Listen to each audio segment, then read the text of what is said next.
Hello guys, आज का हमारा क्वेश्चन है जिसके अंदर हमें दो सेट दिए गए हैं उसको हमें यूनियन करना है। हमें यूनियन का मतलब क्या होता है, इकट्ठा करना है, ठीक है, जोड़ना है दो अलग अलग सेट्स को। ठीक है, और यूनियन में क्या होता है कि डुप्लीकेट जो जो होते हैं वो स्टोर नहीं होते।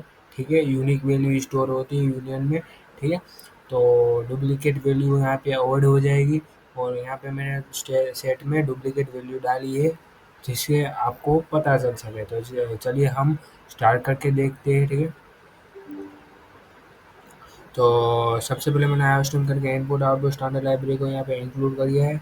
फिर सेट का यहाँ पे मैंने यूज़ किया तो सेट, फिर यहाँ पे स्टेट का स्ट्रिंग, फिर एल्गोरिदम का यूज़ क्यों किया है क्योंकि यहाँ पे एक सेट यूनियन का यूज़ किया है जो बेसिकली एल्गोरिदम से आता है। वो प्रीडिफाइंड एक टाइप का फंक्शन है जिसको हम जोड़ने के लिए यहाँ पे यूज़ करते हैं। ठीक है, आइटरेटर का यूज़ क्यों किया क्योंकि यहाँ पे मैंने इंसर्टर का यूज़ किया। इंसर्टर कहाँ से आता है, आइटरेटर की लाइब्रेरी से। इसलिए मैंने इंसर्टर की लाइब्रेरी को यहाँ पे इंक्लूड कर दिया है सब। फिर उसके बाद मैंने वॉइड कंप्यूट सेट यूनियन नाम का फंक्शन बनाया है जिसके अंदर मैंने दो सेट डिक्लेयर करे। सेट के अंदर स्टेट बैंक के वैल्यू स्टोर है और आप देख सकते हैं यहाँ पे एप्पल दो बार है।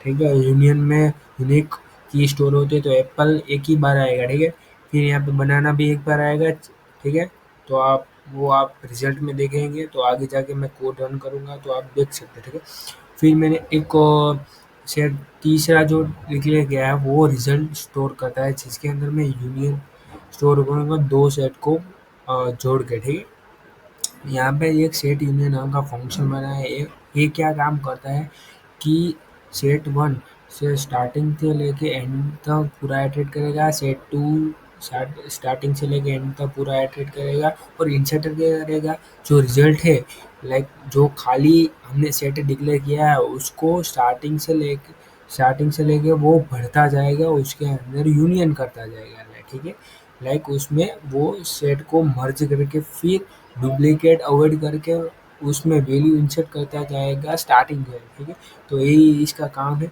फिर एक मैंने फॉर लूप चलाया है जो हर एक की पॉइंट पर वो आइटरेट करेगा और प्रिंट करता है। फिर मैंने मेन फंक्शन के अंदर यहाँ पे कॉपी सेट यूनियन नाम का जो फंक्शन निकले गया है उसको मैंने कॉल कर दिया। तो चलो हम कोड रन करके देखते हैं। तो आप देख सकते हैं यूनियन ऑफ सेट्स में क्या है, एप्पल एक बार है, बनाना भी एक बार है। बल्कि हमने जब सेट डिक्लेयर किए थे तब यहाँ पे एप्पल दो बार था और बनाना भी दो बार था, तो वो डुप्लीकेट वैल्यू यहाँ पे अवॉइड हो गए। ठीक है, और दो सेट का यहाँ पे यूनियन हमें मिल गया है, एप्पल, बनाना, चेरी, ड्रैगन फ्रूट और फिग। तो यही था आज का हमारा क्वेश्चन। Thank you.